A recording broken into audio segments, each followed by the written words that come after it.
John, actually, I was thinking about this. People were like, yeah, it's still dormant.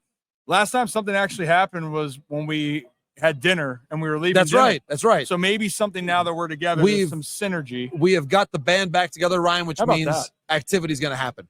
Yeah, I hope so. But I wonder, John, in this case, Soto move happens and everyone's going, okay, great. Then the news that the Astros could move Kyle Tucker, entertain the idea.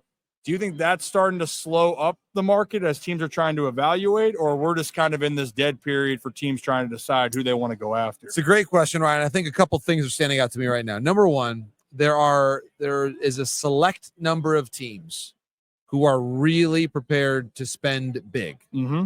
And so the agents are aware of this. Yeah. And they're trying to focus on Yankees, Red Sox. Yes, still the Mets. Still some money to spend. Really? There is no limit. There's no limit. There's no limit. The Dodgers, the Blue Jays to an extent, maybe the Giants.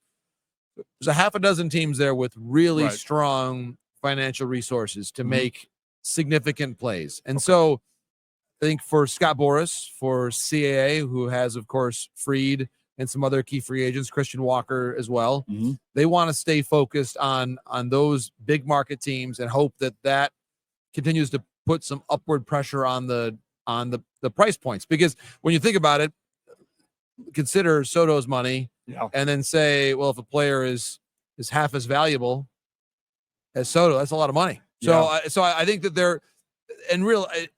there's probably not going to be like a $380 million deal that's signed again. But the point is, there are people making the argument that my players should get one more year or $1 or $2 more million a year than what you were expecting last week because the price of poker has gone up for everybody. I think that's one element of it.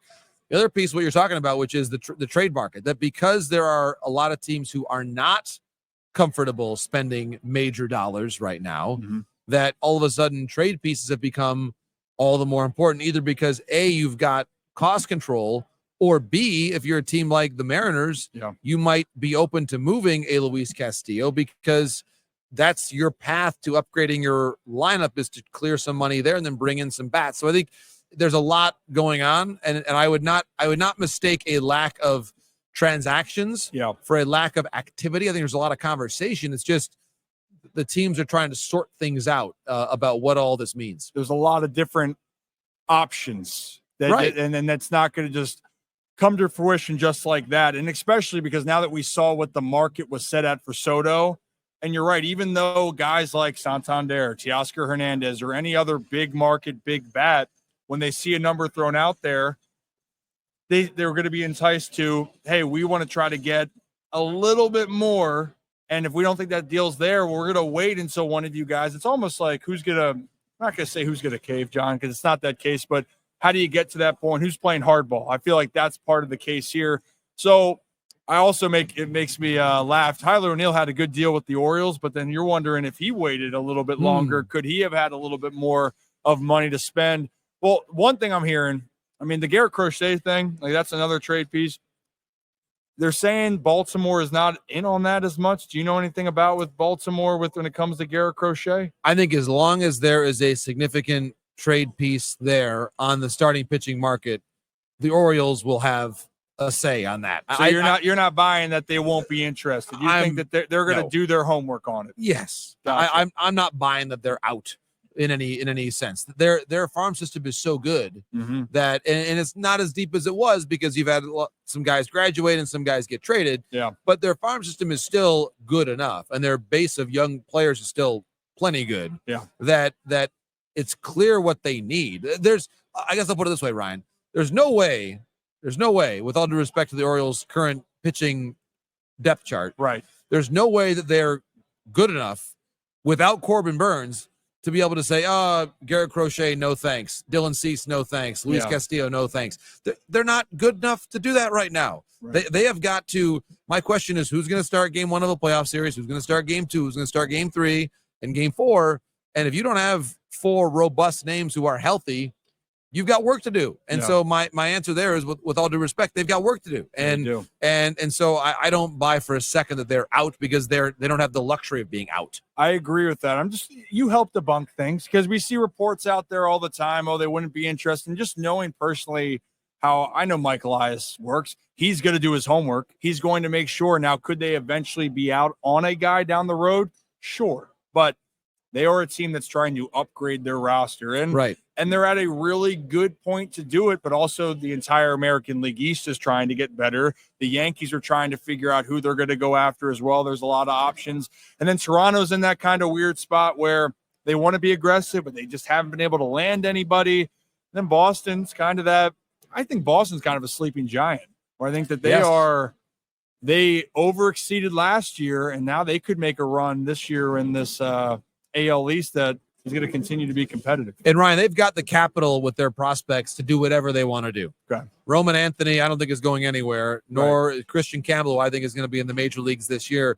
But they may be able to move Marcelo Meyer. And if they can do that, then that opens up a lot of possibilities for them. Perhaps even a Kyle Teal behind the plate. Yeah. They've got the prospects, again, whether it's Garrett Crochet, Dylan Cease, anybody else, to be able to get into those conversations. And Cease, hearing his name today surprised me a little bit. Yeah. I don't expect that the Padres are shopping him. Yeah. But they maybe don't have the same payroll resources they once did. Mm-hmm. And so if they want to add in different places, trading Cease to get multiple pieces back or to alleviate some payroll is a good strategy. And by the way, they did that a year ago. They traded the man that just got $765. Yeah. And they went to the playoffs. And by many accounts, we're the toughest team the Dodgers faced. Mm-hmm. So they have shown an ability to pivot and get younger and maybe a little more nimble and still win a lot of baseball games. Yeah. And so the Padres, that's a fascinating thing right there. But the Padres are in a good position, but it's also showing you can be strategic. And they've been strategic where they are not afraid to spend money, but they also know they try to get the right value. That was a tremendous value to trade Soto at the time. It looks like they're going to win that trade, obviously, when you're looking at the Yankees and the Padres. We're with Jon Morosi right now. And, John, a couple more things to get you out of here. We got to see the buzz that was around with Roki Sasaki today. I went into the media room back there, and I'm like, well, wait, who's up there? And they go, wait, that's Sasaki's agent. That's Joe Wolf. And so Joe Wolf is having his hands full earlier on. But so what are you hearing now that he's officially posted and the buzz that's kind of surrounding with Sasaki right now? It's going to be a lot of fun to watch this story play out, Ryan, because he's the rare player that is truly of interest and attainable to everyone in the industry. Right. And Joel acknowledged today, and we'll see how it all plays out, that Roki might want to sign with more of a middle market team. Again, he's not necessarily going to go to the highest bidder because it might be a question between $3.1 million and $3.2 million. This is a constrained by the rules negotiation where it truly is about how comfortable he feels with the team, with the organization, with the coaching staff. And this is about Sasaki getting to the point where Shohei was a year ago, where he becomes this eminent player in MLB. He enters free agency, and that's where the pot of gold is. Mm-hmm. So it's almost, Ryan, comparable to a college player. Yeah. Who says, I want to go to the best baseball program, football program, basketball program to be able to make my money down the line. What can you do to make me the best 28-year-old pitcher that I can be? Mm-hmm. And that's the question. So the Padres, I think, are really in that conversation because there is that relationship with Darvish. That's real. That's a real thing. And I think that relationship could be, if he ends up going to the Padres, that could be the thing that tips the scale in their favor. And that makes sense. Familiarity, West Coast. And it does help that if you idolized a guy like Darvish, why wouldn't you want to be in that same vicinity of a guy that you have looked up to your entire career? before we let you get out of here, I mean, I just got to, this is just watching you walk down. I swear you're going to run into the pole again. I thought we were looking at that and there was a pillar, heads down. I'm like, I don't know where John's going. No. And I'm like, is he going to, I was looking at Brad. I go, is he going to run into it? And then all of a sudden you just dodge. Yeah. Do you have like a spider sense? You did it the night walking back from barbecue. It was like a scene out of the Matrix. It was viewed by the two of you. It's the greatest athletic feat of my career. But you're doing it, but once is luck, twice is skill. I guess so. Navigate. So you just try to have your sixth sense around these lobbies. I covered my first winter meetings in this hotel 19 years ago.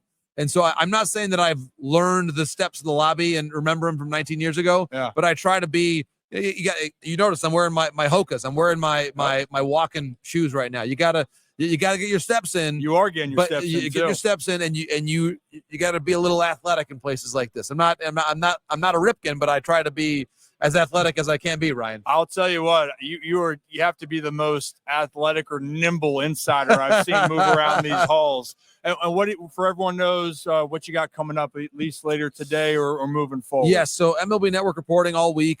We got later on today. If there's breaking news, we'll be on the network with it. We also have MLB Tonight going on MLB Network.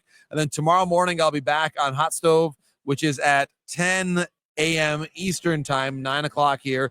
And then Thursday, I think, Ryan, the plan is I'm going to be the last guy here because I'm staying until Thursday morning. Wow. So I will turn out the lights when I leave. It'll be just me and the amazing hotel staff here that I'll be chatting with. By then, I'll be asking questions of people at Starbucks here, trying to get my best insights on what's going on in free agency. But I'm gonna stay here, Ryan, until the very, very end. Well, it makes sense here. You said your first winter meetings was here. You're one with the building. You're one with the winter meetings. Amen. John, I appreciate you. At Jon Morosi, right? At Jon Morosi on X. Follow him. You want up to date. And honestly, you hear how great John is, and he has his spider senses on. So, hey, John, I'll let you go. Appreciate you. Thanks, Ryan. for taking the time. Really enjoyed the conversation. All the best. Thank you. Thanks, Brett. Thank you.